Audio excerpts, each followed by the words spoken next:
Guys, Colorado is facing two quarterback decommits during the past month. The first one came from Antoine Hill. He was a four-star recruit in the 2025 class. He was only committed for a month before he pulled his pledge.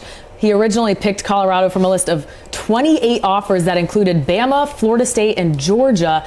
The other decommit came from three-star 2024 quarterback Danny O'Neal, who had previously picked the Buffs over 18 other Power 5 offers. I thought this was interesting. At the time of his commitment, he mentioned his relationship with previous OC Sean Lewis. So, Carl, these two quarterback decommitments, what does that tell you about the health of this Colorado program?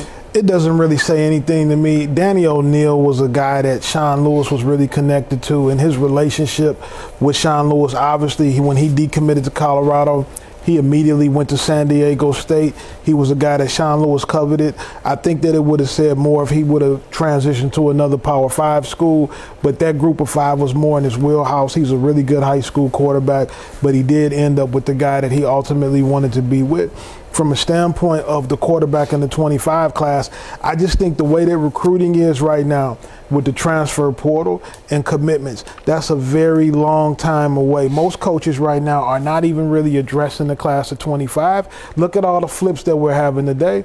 Look at all of the transfer portal commitments, the transfer portal flips. It's a crazy time right now, but recruiting is not like it was, Brandon, even a couple of years ago. What's going on a class away is not nothing to be concerned about right now. Right, and I think when you look at recruiting and you see 2025's making commitments, you kind of go into it with skepticism. Is this guy going to last with this school? Is he going to stick with this commitment? And that also just gives you more ammunition to make sure you're recruiting at every position, even when you have a commitment, because you don't know how long you'll hold on to a guy. So you have to have a lot of different irons in the fire. And I think when you look at what Colorado has done in the portal, while today may be an unremarkable day outside of getting Jordan Seaton's NLI in, they do their heavy lifting in the transfer portal. You see that they have addressed the needs with the offensive line. With 4 offensive line transfers coming in, it's clear that Deion needs to get offensive linemen to protect Shedeur. They need to get guys in the trenches that will keep that offense from sputtering out, because he's spending half the time running away from defenders. And I think that that's when you're going to see the portal be used, because you don't necessarily want to bring in a lot of high school guys and then have to throw them into the fire as true freshmen. You'll take a talent like Jordan Seaton, absolutely. But if you can get more playable, immediately ready offensive linemen, that's what you do. So I don't think the decommitments at quarterbacks say anything bad about the program. I think it says that he knows he needs to address specific units, and offensive line is one of those that he's addressing.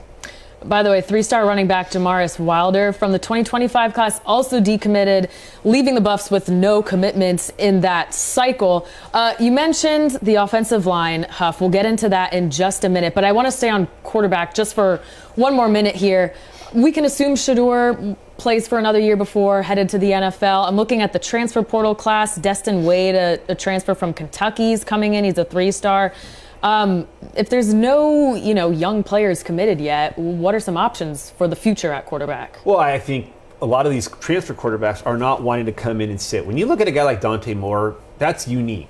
Dylan Gabriel's going to be the guy at Oregon. Dante Moore is going to Oregon knowing he's going to sit. But all the other quarterbacks that are transferring, they want to play right now. They want to play right away. And so when you have Shedeur, who's coming back in 2024, you know that that's not going to happen in 2024. You're not content to sit. You're leaving. You're using your one-time transfer for the most part because you want to get on the field as soon as possible. So I think that this means that their portal needs are going to be even greater at the quarterback position a year from now. If they can get a high school guy that they can develop, that they can have in a pinch, if they need to play him, they'll play him. But I think that they're worried about a 2025 quarterback a year from now. Even losing Antoine Hill is not really affecting them right now. They know whoever's coming in at quarterback is going to provide depth and not really a starting option. And none of these quarterbacks really want to go there to be a backup. I agree with Brandon here. I think bringing in Wade from Kentucky was a great move because you do need a backup guy, but he's absolutely right. All of these quarterbacks in the transfer portal, they're looking for homes to start, and we know that Shedeur Sanders is the starting quarterback at the University of Colorado. Going into the next recruiting cycle, after Shedeur is gone, then you'll have carte blanche to go and get the quarterback you want, whether it's a high school kid or a transfer portal kid. And I have a feeling that they'll sign both. They'll sign a high-level high school player and they'll sign a guy that's coming out the transfer portal, and they'll be right back in the thick of things in the quarterback situation. But right now, having Shedeur doesn't put you in the major market for a quarterback. Okay, so the quarterback situation right now, not urgent, but what is the offensive line. That was a unit that ranked number 132 out of 133 teams in sacks allowed with 56. They ranked dead last in rushing offense with 69 yards a game and 2.3 yards a carry. Now, Colorado has 2 offensive linemen in this 2024 class. One of them is 5-star Jordan Seaton out of IMG Academy. Massive get for Deion here. And then 3-star JUCO tackle Isaiah Walker, who was a JUCO transfer and a Purdue flip. They also have 4 offensive line commits through the transfer portal. So, Huff, what are your thoughts on this O-line haul so far? Well, I think it's showing the need there. You get a Jordan Seaton who's talented enough to play as a true freshman, and it's not been unusual to see true freshmen off of the tackles that are that good. Caden Proctor started this year at Alabama. Obviously, Josh Connerly was playing a lot. He was the number 1 tackle 2 years ago. Played a lot as a true freshman and started as a true sophomore. So Seaton's coming in with the expectation, assuming his NLI ends up in Boulder today, he's coming in with the expectation that he's going to be able to play as a true freshman. He's got the build, he's got the physical makeup to be able to come in and make that transition as a true freshman and be able to start. But then you also saw the need to get playable guys right now that have some playing experience. So they got Khalil Benson from Indiana, Justin Mayers from UTEP, Tyler Johnson coming in from Houston, and Yakiri Walker coming in from UConn. While all 4 of those guys is listed as an interior offensive line, there's going to be the need for some of those guys to be ready to play at tackle, be swing tackles and guards.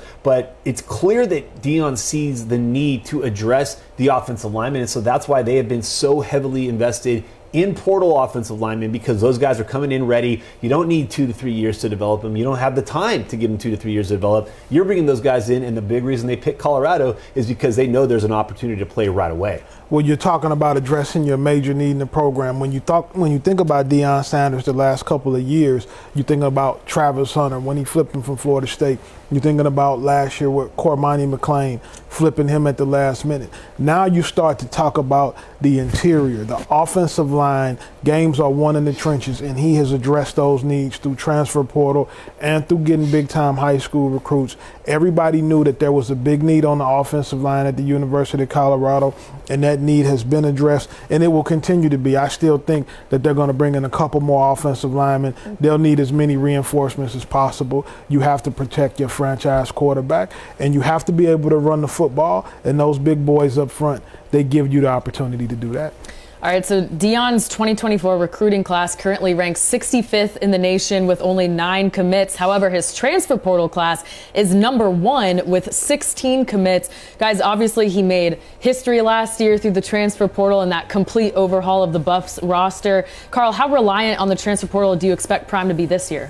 I expect them to be just as reliant on it because it's the best way to reload your program if you're at a school like Colorado that's not a particular blue blood like some of the programs in the past. High school guys come out of high school, the high level ones typically wanting to play at one of the normal blue blood programs, but we've seen programs, not just Colorado, we've also seen programs like Auburn recently. We've seen programs look at what Lane Kiffin is doing at Ole Miss, what Eli Drinkwitz has been able to do at the University of Missouri.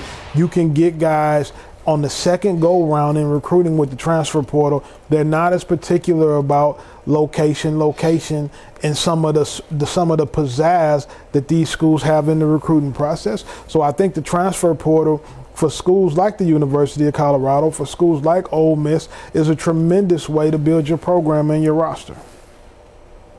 Huff, do you think this transfer portal action from Deion Sanders and his staff, is it sustainable or is this just a temporary solution? I think it's sustainable, but I think optimally he would be able to recruit the high school ranks, and I think he'd like to, but he knew that there was going to be a major need for a talent infusion when he took the job at Colorado last year, and the quickest way to do that is via the portal. I mean, you look at Washington. 2 years ago, they were 4-8.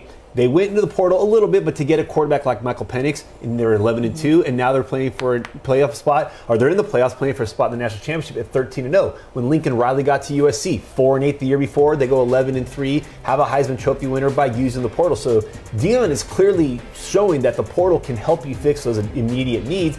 And so I think he knows that year 2, he's going to have to need more transfer guys that are ready. But I think ideally every coach would say they want to recruit high schoolers, develop those guys, but they also know that it's 2023. We're heading into 2024. This era, if those guys aren't playing as true freshmen, they will go in the portal. So the fact that he's already kind of ahead of the curve by using the portal as well as he has shows me that that's going to continue to be a priority for him. And Grace, another thing is we get a lot of people that say you can't build your program through the portal. You have to recruit high school kids. Well, I don't think the portal has been around long enough for you to be able to say that you can't do it that way. If you look at Georgia, if you look at Ohio State, they both in the last 2 weeks have lost several kids to the transfer portal. So it's showing you that even though when you recruit these high school guys, so many of these guys are leaving and they're going to be transfers. So I do think that over the next decade, we're going to see teams win championships that built their recruiting class with majority of guys that are coming in the transfer portal.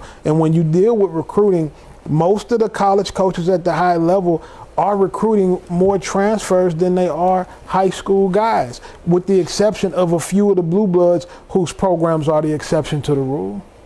All right, so Colorado came into this season with a wins total of 3.5. They beat that, which, that was an above expectation season. So by that means it was a success. What is a realistic expectation for their year 2 record? Well, they got to get into a bowl game. They started off strong, and obviously it was a lot of hype, and they faltered down the stretch. But they have to improve and get to 7, 8, 9 wins and get into the bowl game. You have 2 of the best players in the country in Shedeur Sanders and Travis Hunter. You've reinvented the offensive line. You have got a bunch of good skill guys. They're making improvements on the defensive side of the ball as well. Cormani McClain should have a much better year coming in as a sophomore. The expectations should be high, and that with those expectations and recruits comes a lot of responsibility. So they should be much improved from 4 games. And I think one of the advantages of using the portal is the ability to get fast, get quick, get healthy, do all of that a lot quicker. The old days of you needing 3 to 4 years to kind of resuscitate a program, those aren't happening anymore. I think that, maybe Deion did too well that first month, that the expectations were not necessarily what he set, but what everybody expected Colorado to do. But I think that was a good first year. People were talking about the Buffs. People were excited to watch the Buffs, but there were still some spots there that needed to get cleaned up. Now he's immediately addressing those needs on the offensive line, at the defensive side of the ball, positions that he knows if he can just get a little bit more infusion of talent, they've got the pieces in place. They've got some guys that can make plays and make Colorado football exciting again. And I think it is realistic to expect, especially with that move to the Big 12, of a bowl season in year number 2, if not even better. But clearly there were some spots on the offensive line that needed to be shored up. He's immediately addressing it, and that's very good self-scouting. I know Carl tweets about that all the time. Like, the best thing that coaching staffs can do is there be the self-scouting that they do and recognizing where they need spots to be filled, where they need the talent to be better. And that's something that I think Colorado has, Deion would say it after games. We've got to fix this problem. We have got to do it. So he saw that self-scouting and did it, and now they're addressing those needs. So I think year 2, a bowl game is very much in reach.